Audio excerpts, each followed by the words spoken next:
Welcome to the CBS Radio Mystery Theater Archives, the only YouTube channel which has the original classic episodes of the CBS Radio Mystery Theater in order with no ads.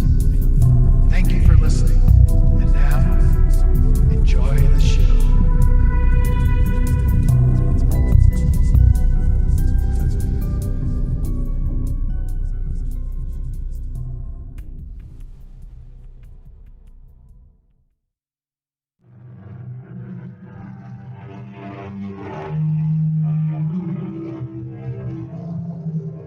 Come in. Welcome. I'm E.G. Marshall. There's a certain kind of real estate which is special and unique. It can be at once the best or the worst place of all to be. If you want to hide from the world, shut away everyone else, and have perfect solitude, it's the place for you. But if you love your fellow man and value human contact, as most of us do, this paradise can be the very worst kind of hell. The piece of real estate is an island, and this is the story of a very special island. While you've been sick, Captain, Neb and me have been over pretty near most of this island. And we ain't seen hide nor hair of any other human being. Yet someone or something left us the stores. You're not suggesting some supernatural influence hovers around this island, Pen? All I'm saying, Mr. Gideon, is what I see and what I know in my bones.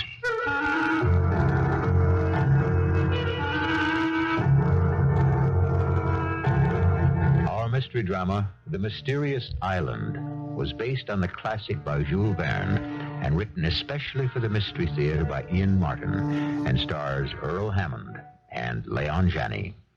It is sponsored in part by General Electric Citizen Band Radios and Buick Motor Division. I'll be back shortly with Act One. In March of 1865, the Union Army of General Grant had the town of Richmond, Virginia, sewed up in siege. And a curious situation developed. Within the town were many Northern prisoners, Union officers and others whose burning desire was to escape and rejoin the North. But while allowed certain liberties, the town was so strictly guarded that escape seemed impossible. However, just as their prisoners could not escape, the Southern secessionists themselves were also trapped. That is how Forster's balloon came to be manufactured and inflated in the great square of Richmond, waiting on north wind, which arrived on March 18th with a vengeance. What brings you out in such weather, Captain Harding? What else, Mr. Spillett? Escape? Whenever the weather is bad is the time. The worse it gets, the better our chances. Have you a new plan? I've been approached by someone with a new idea. Who? His name is Pencroft, a sea captain and a navigator. Well, we can hardly hope to escape by sea, so we have little need of a navigator. Don't be too sure. Suppose we were to escape by air. By air? How? We're looking at the means right now. Foster's balloon. Are you mad? We're not aeronauts. I am an engineer. Pencroft is a sea captain. We have some qualifications. And what about me? You, Mr. Spillett, will have a front-page story for the New York Herald. And what a newspaper story for a war correspondent to write. As if I'm alive to put pen to paper. No, it's impossible. The craft is too well guarded, and besides, Jonathan Forster is scheduled to leave today. With 5 heavily armed men, the gondola is packed with $2,000 in gold, ammunition, and stores. But if Pencroft is right, he will delay his takeoff. Why? He reads this wind as the leading edge of a hurricane. Forster won't risk it. And you propose we should? It's a chance that may never come again. How many are we? Myself, yourself, Pencroft, and his son. How old? A boy, but full grown. We can't very well leave Pencroft behind. It was his idea, and he won't go without his son. Very well. When? Tonight, after dark, at 10 o'clock. Keep your fingers crossed that the wind does not die down before then. And So began an incredible adventure. As a writer, it naturally fell to me to keep the record of it, and weird and unbelievable as it may seem, I have tried to keep it faithfully. The hurricane that Pencroft had forecast became a reality, and when the soldiers guarding the balloon had run for cover, that was when we made our break. Captain Harding, do you think we dare try to take off with this? It's our only chance. What do you say, Pencroft? Neb and me was ready to set out alone, though I know nothing of sailing a lighter than aircraft. With you along, Captain, your knowledge of balloons, we're doubly ready. Well, Gideon, are you with us? Well, if you think I'm going to miss out on the best story of the war, you're crazy. I am with you. All right, now listen. Luckily, the wind's blown out the gas lamps, so we've got the dark as well as the mist to shield us. But we'll take no chances, since none of us are armed. We'll split up now and each sneak up to the balloon from a different side. We meet there in 5 minutes. Hurry, Gideon, we're ready to cast off. Where's the boy? He was supposed to come from the east. I'll have to go look for him. Give him a chance. In the meantime, all of you, help me get rid of the ballast bags. I won't go without my boy. Here he comes now. I'm sorry, I didn't mean to keep you waiting. What happened to you? It was Top. He must have broken his chain. Who's Top? My dog. I told him he couldn't come, but what are they doing to him? Oh, he's roused the guard. Pencroft, grab the boy. I've got to go to him. I've Looks got like to he's go coming to to him. us. Cast off the cable on your side, Gideon, while I get mine. The dog jumped aboard. Oh, Top wants to go with us. Bring him. Get him overboard. It's too late. We're 20 feet off the ground already. Thank heaven we're rising fast enough to get away from their bullets. We made it. We've escaped. We're on our way home.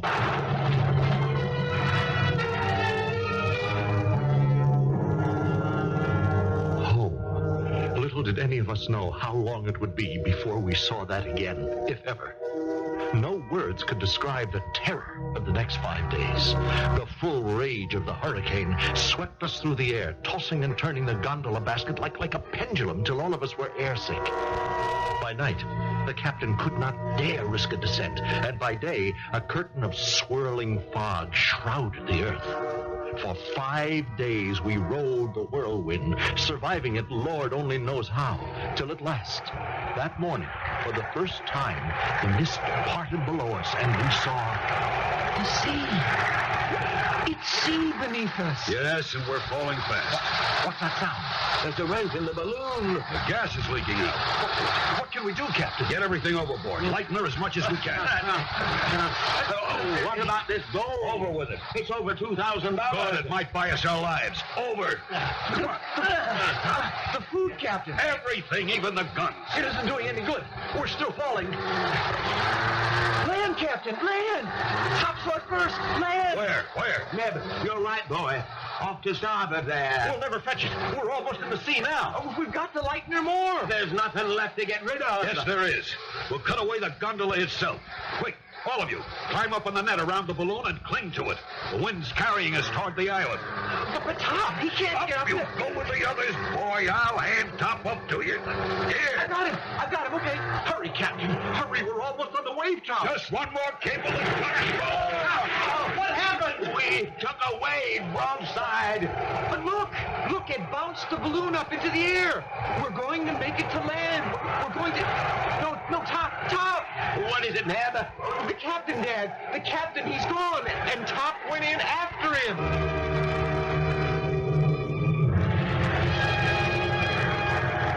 It was true. A wave struck the balloon and carried away Captain Harding and the dog. And the loss of their weight had been just enough to let the collapsing balloon rise and the wind to carry it towards the land.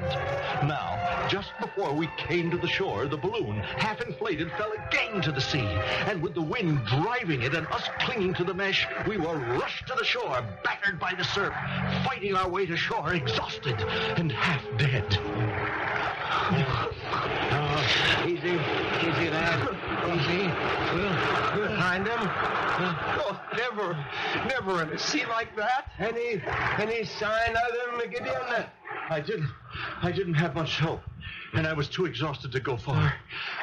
What happened to the balloon? Soon as we cut ourselves free, the wind took it.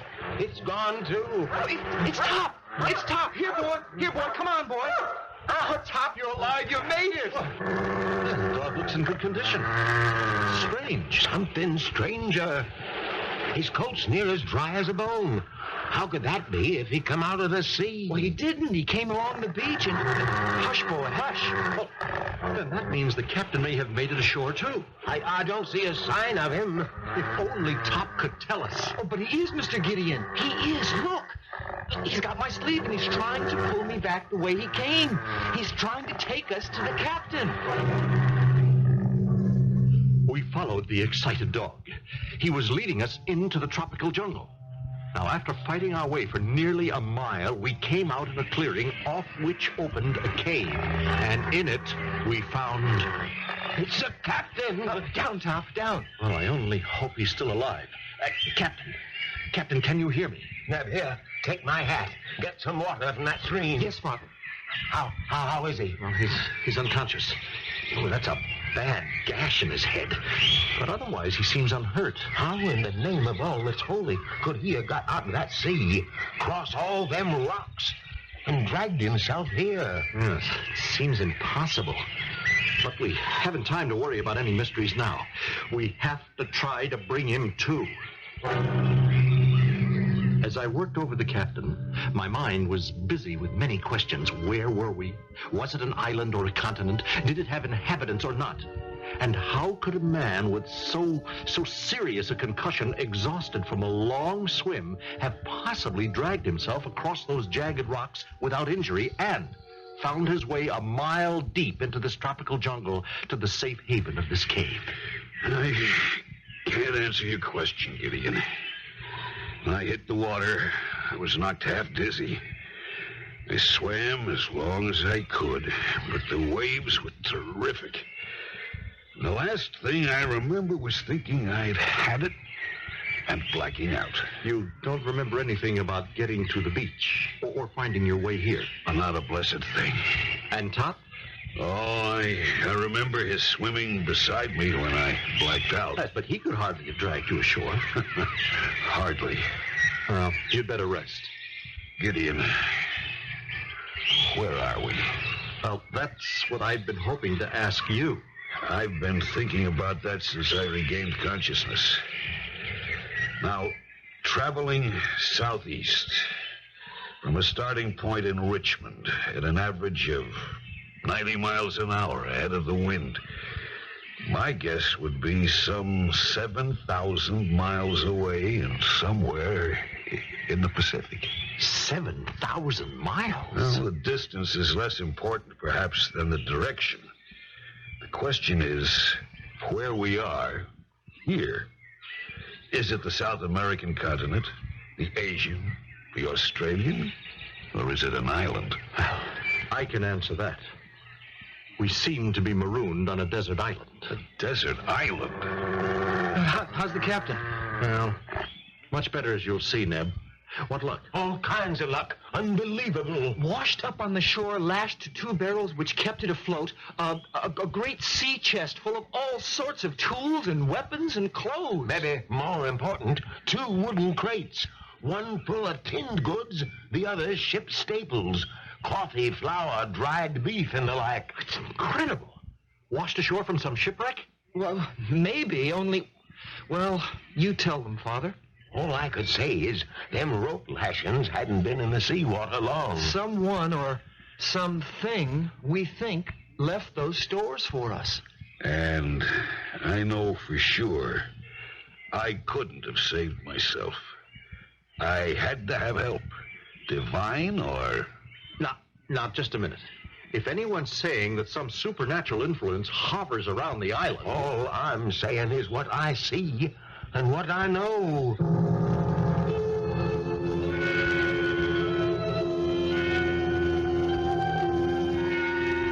Well named, the mysterious island, with its unknown benefactor who seems to protect our castaways. Is he real or imagined? And can he still protect them from all the dangers yet to come? If he exists, will they ever meet him face to face? I shall return shortly with Act 2. Can you conceive of traveling 7,000 miles in an unguided balloon? Of being swept from one hemisphere to the other? And yet, if you'll take out a map of the world and lay an ordinary ruler from Richmond, Virginia to the southwest, the direction that a northeast wind would blow you, you'll see you could end up somewhere south of the Hawaiian Islands in the midst of a sea that in 1865 was still largely uncharted. If indeed some other presence invaded our island, during the next month we had no further evidence of it. We were all too busy with our various tasks, and Captain Harding with regaining his strength to think much further about it. One morning, Neb and Pencroff set out to hunt, and I set about constructing some more earthenware pots on a wheel which the captain had designed. Good morning, Gideon. Morning, Captain. It's a beautiful day. Seems so to me. Thanks to you, Gideon. Nonsense. I've done little. Without your leadership and knowledge, we'd all have been in a bad way.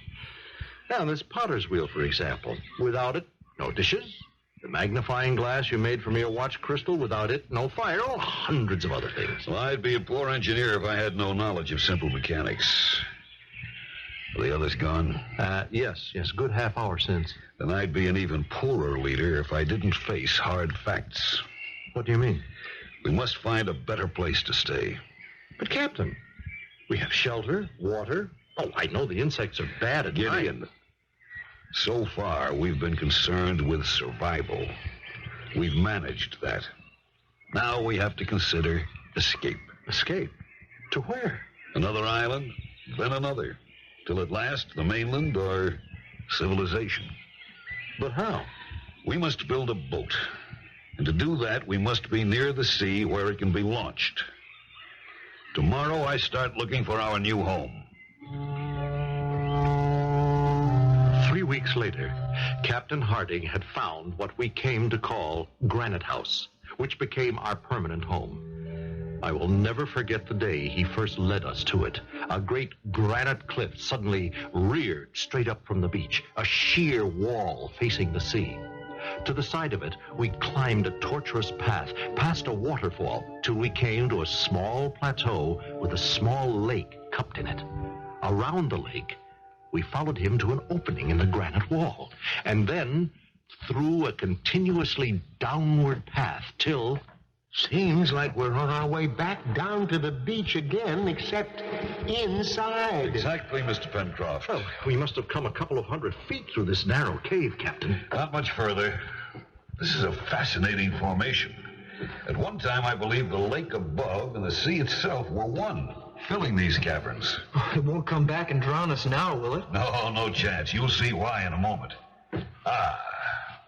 Now, welcome to your new home. Why, it's huge. And all those windows opening onto the sea. That's why the sea no longer boils up into the lake. It broke through the granite eventually. Oh, it must be 60 feet down to the beach. A little less. But if we lived here, we'd have to have all that climb up and then hundreds of feet back down again. Not at all, Mr. Pencroft. We would build a stout door to protect our rear. Rope ladders from our windows to come and go, which could be drawn up if need be. Use the waterfall for power to help our machines, and build our boat ready to be launched in the river mouth down below. Well, I understand, Captain Harding, but do we need all that protection? Who knows? Are we not all sure there is some other presence on our island? We moved in, and we made it home, and we started to build our boat, the Bonadventure. Looking back over my diaries, it is hard to believe the time that passed almost unnoticed, but even harder to believe the amount of work that was done. On one of his exploring expeditions, Captain Harding had discovered the tattered remains of the balloon trapped in the treetops. These had been brought back to make sails. And at last, the great day of launching had happened, and we sailed within the lagoon, finding the Bonadventure handled very well. It was just at dusk, as we were returning to our mooring, that a strange thing happened. Help, Neb. Come about. What is it, Pencroft? Darned if I know. There was an eddy there, like there might be a rock. But Watch out to come about. Clear the boom. Trim her, Ned. Aye, sir.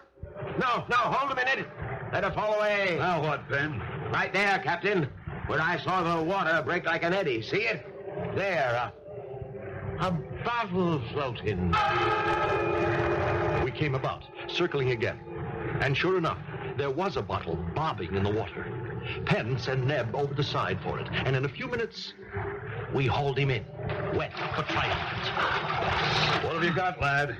It's just like Father said. A bottle. Give it here. Here you are, sir. Let's see if we can get this cork out. Yeah. There's a message inside, or at least a paper. Can you get it, Captain?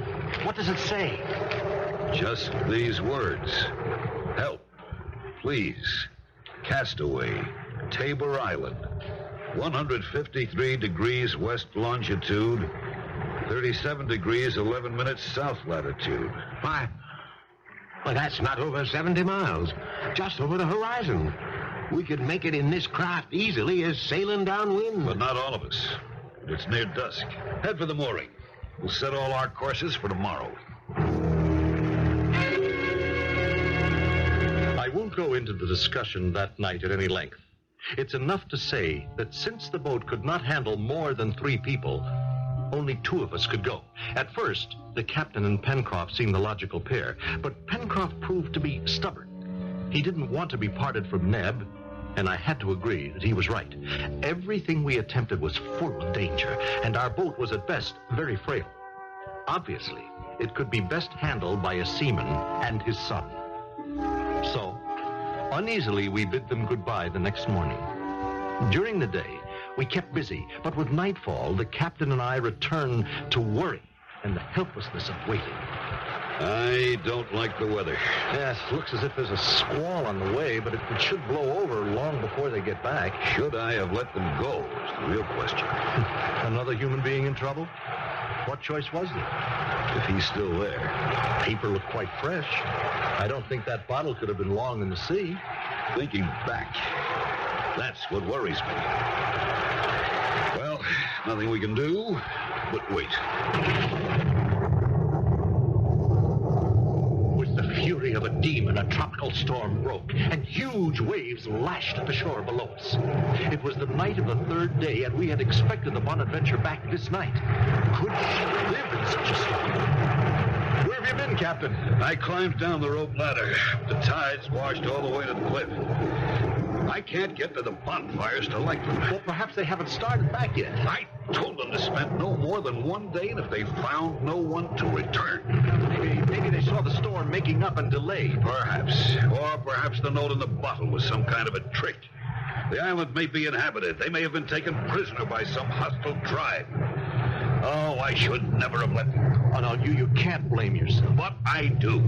Particularly for not being able to get to the signal fires. In the dark, before a wind like this, they miss the island. They may be lost forever. They may... Look! Look, Kitty.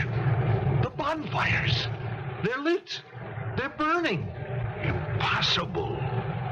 How could any man in this tide reach the point except by sea? And no mortal could live in such a sea. Look out beyond the bonfires. Can you see it winking on the sea? The riding light of the Bonaventure. And the fires will lead it straight to home. It was the bonfires that saved Pencroft and Neb. And who or what hand had lit them was a question lost the following morning in the excitement of their news. For they had found a castaway on Tabor Island. A new member had joined our society. He was tall, a mass of hair and beard, half clad in animal skins and filthy, more beast than man, and his arms were tightly bound behind his back. When we first reached the island, we thought there was no one there, although we did find an old broken-down shack, but that looked as though nobody lived there anymore either. Then we found him, running on all fours like an animal. When we tried to come nearer, he attacked us. And I don't think we could have handled him if I hadn't had a pistol to bring him to his senses. Oh, he gave me a whopper of a black eye, and we had to tie him up. He didn't want to come with us at first, and Well, he won't talk. You can't get a word out of him. Then you don't know his name or who he is or what he was doing there? That's enough. I'm British. What's your name? That's as may be. You ashamed of it? Who are you, Governor? Captain Cyrus Harding. Oh, a military man, eh? Union Army. Never heard of it. You American? I am. What are you doing on this here island? We're castaways, just like you. Captain Pencroft, sea captain that is, his son Neb, and Mr. Gideon Spilett of the New York Herald. Now you tell me, what were you doing on that island? Oh, now that's a long story. Captain Harding! Captain Harding, sir! Yes, Neb, what is it? I think you better bring your spyglass, sir. It looks like there's a ship on the horizon. A what? Here's the glass, Captain. Where's my... Oh, thank you, Pencroft. Where away, boy? East by northeast, sir. About 60 points. By Tophet, you're right, Neb. There is a sail. Can you make her, Captain? She's too low on the horizon yet, but ship it is. We're saved! We're saved! Well, I wouldn't be too sure on that yet, sir. Not if I was you.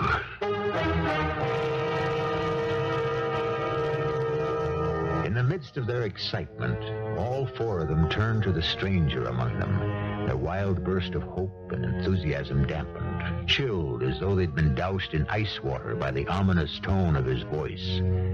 What does he mean? What enemy could the approaching ship turn out to be? I'll return shortly with Act 3. Well, now, let's see. We left our four castaways gazing in surprise and dismay at the marooned man they had rescued from Tabor Island. But he wasn't looking at them. With his arms still bound behind him, he had moved to one of the great windows in the rock of Granite House and was squinting out to sea with a seaman's eye, his gaze fixed in the direction of the faraway sail, just clearing the horizon. What do you mean you wouldn't be too sure? Of that ship till she comes a lot closer. It'll be an hour or two before she comes near enough to see what she is. It doesn't matter what she is. She's a ship, and it means a chance to get back off this island and home. Pencroft is right, Captain. I'll go light the bonfires. Plenty of time for that, my boy. She might sheer off if she sees no sign of life here. Not much chance of that, I should think. She could mean rescue for you four. And she could be bringing you what I'm afraid she brings me. She could be flying the Black Flag. The Black Flag? The Jolly Roger. A pirate ship. All right, everyone, let's calm down. Pencroft, take my glass and keep a close lookout on that sail. As for you, I think you'd better tell us this story of yours and make it fast. Aye, sir. 'Tis 10 long years since I talked to any man. The words come slow and my throat is stiff, but I'll try. As you may have guessed, my trade was the sea. But in 1855, I'd been on the beach in Australia, and in desperation to keep body and soul together, mixed up in various trades, none of them quite legal, I palled about with another no good, who in his cups more than once claimed to be the legal heir of Lord Glenarvan. You mean the millionaire, the shipping magnate? That's the same. I never paid him much heed.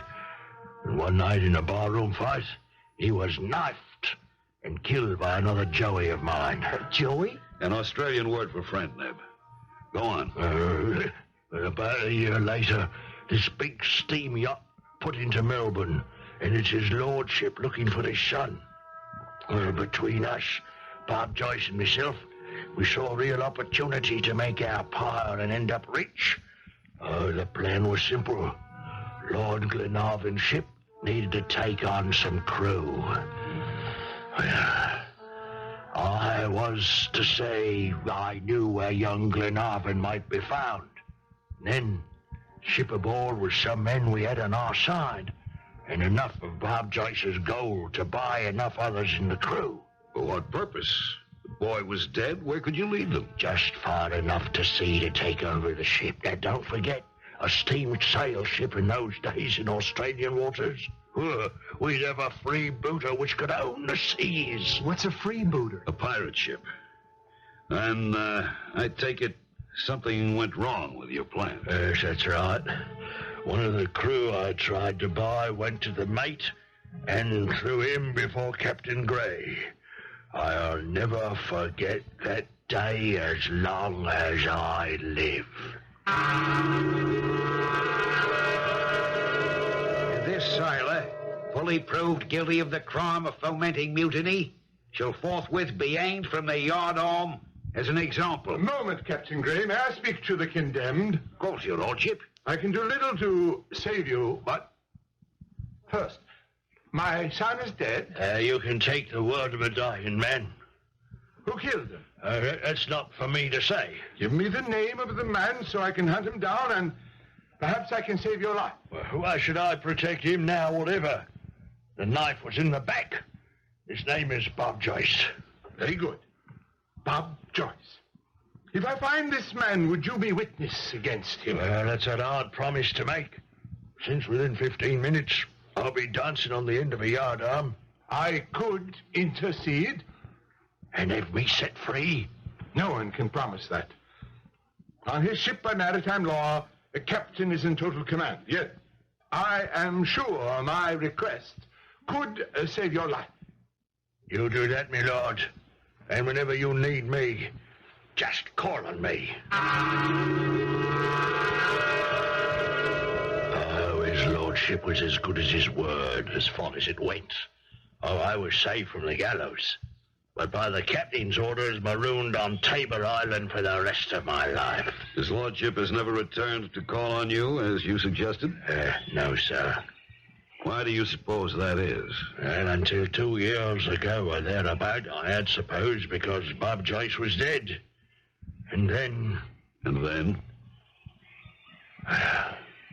A ship came to call at my island. I was delirious with joy. But some sixth sense warned me. I let the boat land, remaining hidden in a secret place. Saw the men who felt I had betrayed him, Bob Joyce, and heard him. He vowed he would search every island in this area until he found me either dead or exterminated. Well, why was he so violent against you? Because he felt I betrayed him, condemned him to a life of piracy and fleeing the hangman. That's why you're afraid of this ship we see bearing down on us. That it may be his ship. Yes, Captain. Because of it is, I'll give you my word for what it's worth, that he will destroy me and all the rest of us without a single regret.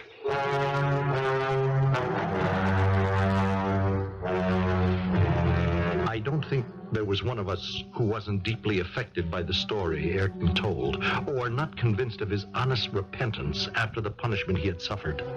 But we had little time to dwell on that, for under a steady wind, the ship was upon us sooner than we expected. Less than a mile offshore, she came about, and after breaking out the Jolly Roger... Hold your fire. But she fired on us. The advantage of cannon, she's beyond our range. You're right, Captain. Don't answer her fire. It's what she's looking for. You mean to see if the island is inhabited? That's right, yes. Then if we don't answer, she won't anchor and beat off again? No. We won't be that lucky. Put some boats ashore. Some boats? Aye, lad. There's 40 to 50 men aboard her. Far more than we can handle. Except one way. Which way is that? You'd have to trust me. To do what? I see a spit of land going out there. It can't be more than half a mile to the ship from there. It's coming on to nightfall. Free my arms. Take me out there and I'll guarantee to swim to the ship and set off the powder magazine and blow them all to hell where they belong. And if I fail, what have you lost? Under cover of darkness, Neb and I sneaked down with him to the point, leaving the captain and Pencroft to hold the fort. Neb and I were armed with guns to protect him if he had to make a run for it. At exactly midnight, he slipped into the water for the long swim, and Neb and I settled down to wait and pray for his safe return. In less than an hour, all hell broke loose across the water in the dark. We got him. He was discovered. Now, that much is obvious. How can we help him to escape? Mostly by keeping quiet and praying. The trouble is, we never should have risked this. Oh, well, why? Because obviously now they know there's someone on the island. And it won't take long to discover how few of us there are. Well, why should they bother us? I mean, maybe they'll just sail away. No, I wouldn't count on it. They'll have to come to shore for water and...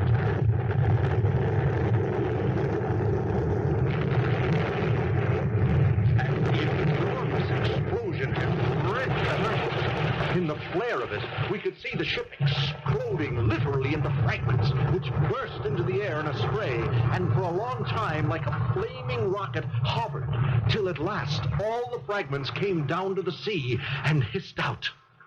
Once again, it was black. We waited tensely, and at last, we heard the splashing of a swimmer coming near. Guns at ready, we greeted... Mr. Ayrton! Aye, lad. Oh, give me a hand. Here. A long swim. And a worthy one. You got to their powder magazine. No, not I. They found me before I could get there. The pirates?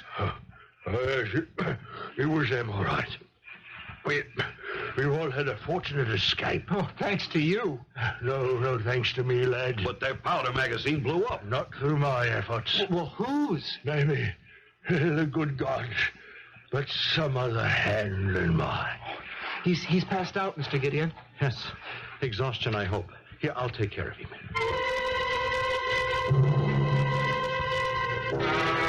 How is he?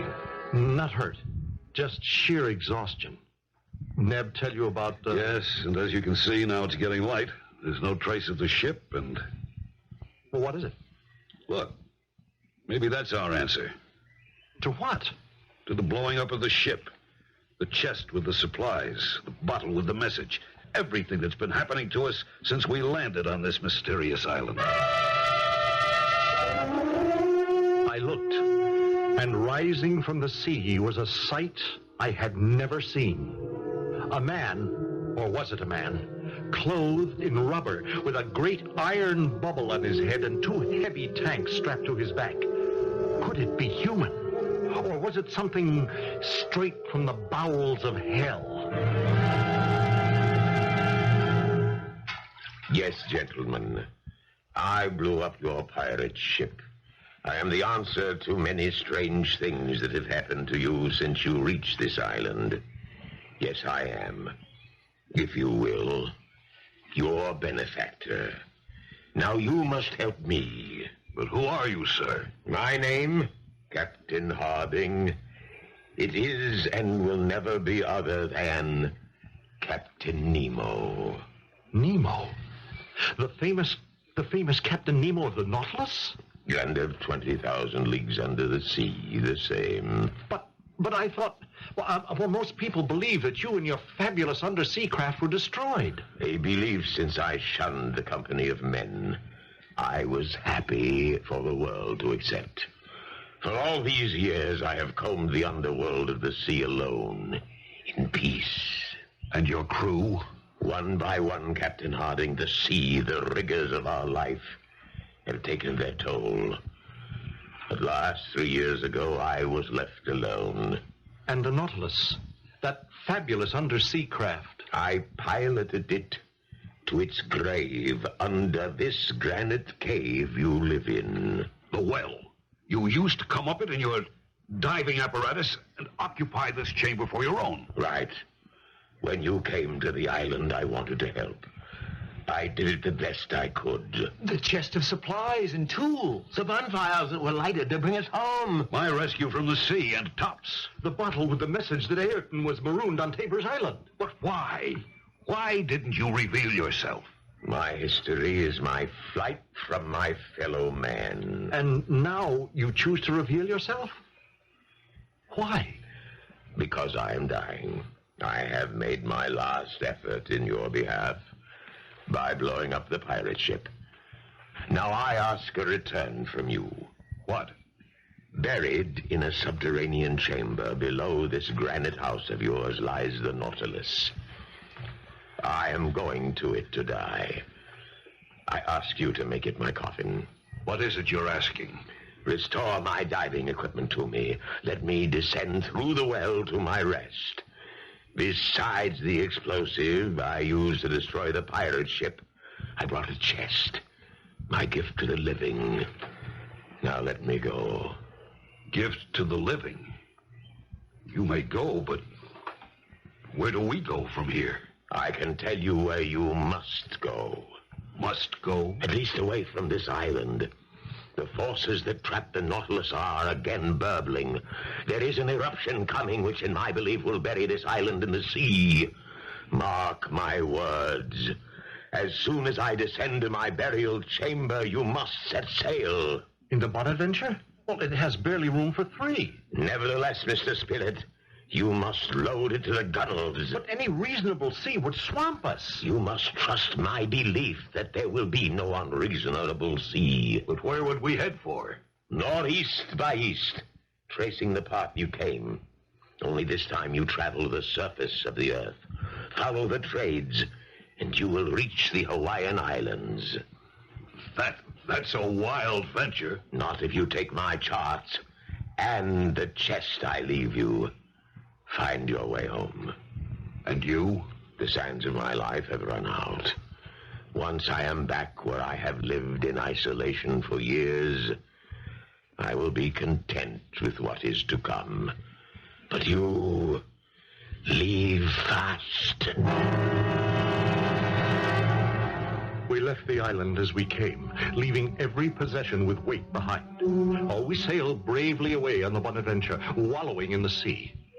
We had been forced there by the prophecy of Captain Nemo when the center of the island started to spout fire and later brimstone, and the whole earth had rolled in a terrifying warning that the island was about to blow up.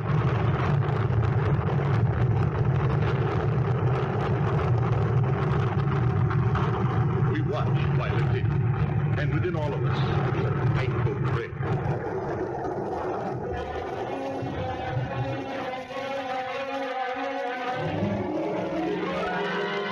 The secret of Mysterious Island, what is it? That life is made to be lived, no matter how we find it, or how it may present itself to us, and that beyond us, there is a special being. Yes, if you want to believe in that, and if you do, you can believe that he can make anything possible, or much more important, that through him, you can make anything possible if you just try hard enough. I'll be back shortly. A unique and fascinating man, Jules Verne. Over a century ago, he was opening vistas far beyond the vision of the ordinary man, charting unknown seas and revealing what lay beneath them, ranging across unclimbed mountains, through virgin forests, reaching even deep into the heart of the earth to bring his readers the world of imagination. Where would the rest of us be if the dreamers and the visionaries didn't possess the keys to keep opening new doors to new tomorrows? Thank God for Jules Verne. Our cast included Earl Hammond, Leon Janney, Jackson Beck, and Roger Barron. The entire production was under the direction of Hyman Brown. Radio Mystery Theater was sponsored in part by Sign-Off, the sinus medicines. This is E.G. Marshall inviting you to return to our Mystery Theater for another adventure in the macabre. Until next time, pleasant dreams.